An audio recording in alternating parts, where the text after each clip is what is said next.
नमस्कार दोस्तों, स्वागत है आपका प्रयागराज स्टेनो चैनल पर। रामधारी गुप्ता खंड 2 से प्रतिलेखन संख्या 13 100 शब्द प्रति मिनट की गति से बोला जाएगा। डिक्टेशन शुरू होगी 5 सेकंड में। चैनल पे नए हैं तो जरूर सब्सक्राइब कर लें। Ready, start. महोदय, निस्संदेह ही आज भी हम भले ही कई मुश्किलों का सामना कर रहे हों, फिर भी हम 1991 के उन दिनों जैसी स्थिति में नहीं हैं। एक राष्ट्र के रूप में हमने काफ़ी भरपाई कर ली है और हम आगे बढ़ने के लिए तैयार हैं। श्री राव के नेतृत्व के बिना यह संभव नहीं था। अब यह अटकल लगाना व्यर्थ और मूर्खतापूर्ण भी है कि कोई और नेता होता तो क्या कुछ ज़्यादा और बेहतर किया जा सकता था या नहीं।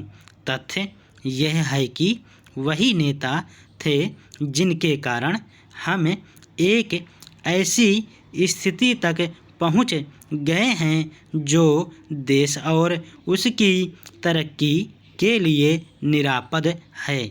हम जिस अवधि से गुजरे हैं वह बहुत मुश्किल और हलचलपूर्ण थी।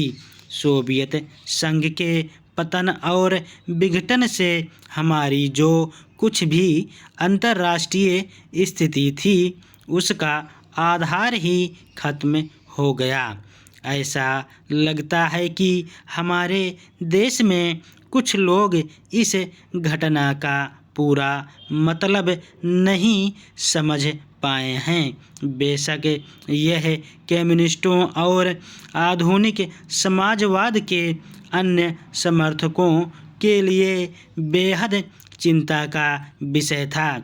इससे उन सभी निष्पक्ष देशभक्तों को काफ़ी दुख हुआ जिनके लिए सोवियत संघ अच्छा मित्र था और अकेली विदेशी शक्ति थी जो हमेशा हमारे साथ खड़ी होती थी। उससे हमें काफ़ी नैतिक और भौतिक समर्थन भी मिला था। हमारे देश में सोवियत संघ के तमाम मित्रों में भी सभी लोग यह नहीं समझ पा रहे हैं कि आर्थिक, वैज्ञानिक और प्रौद्योगिकी के हिसाब से इसका क्या मतलब था और है। जब हमें सख्त ज़रूरत थी तो कोई ऐसा नहीं था जिसकी ओर हम देखते। घबराने और अपने देश को दिवालिया राष्ट्र घोषित करने के बजाय प्रधानमंत्री ने मुश्किलों का डटकर मुकाबला किया। हमें इस संकट से निकालने की व्यवस्था की और साहस के साथ देश को एक नए आर्थिक रास्ते पर अग्रसर किया।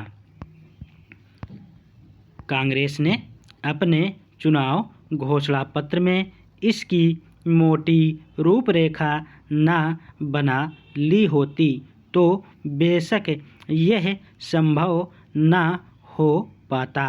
इस घोषणा पत्र के मुख्य निर्माता स्वयं राजीव गांधी थे और इसे तैयार करने में श्री राव उनके मुख्य सहायक थे। देश को संकट से उबारने और नए आर्थिक रास्ते पर ले जाने में बेशक मनमोहन सिंह की देशभक्ति, विद्वत्ता और ख्याति महत्वपूर्ण कारण थे।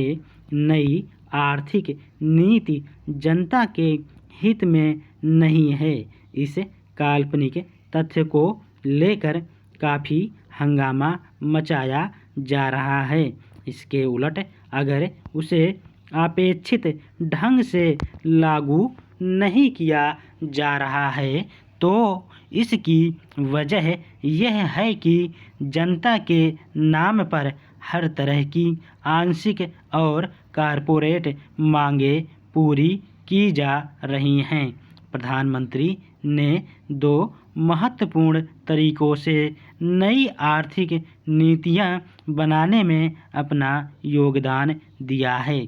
सबसे पहले तो उन्होंने नई नीति लागू करने के लिए मध्यम मार्ग अपनाने पर जोर दिया है। नई आर्थिक कार्यक्रम को लागू करने में उन्होंने जो दूसरा महत्वपूर्ण योगदान किया है वह है इसके पक्ष में राष्ट्रीय सहमति बनाना। धन्यवाद। स्टॉप।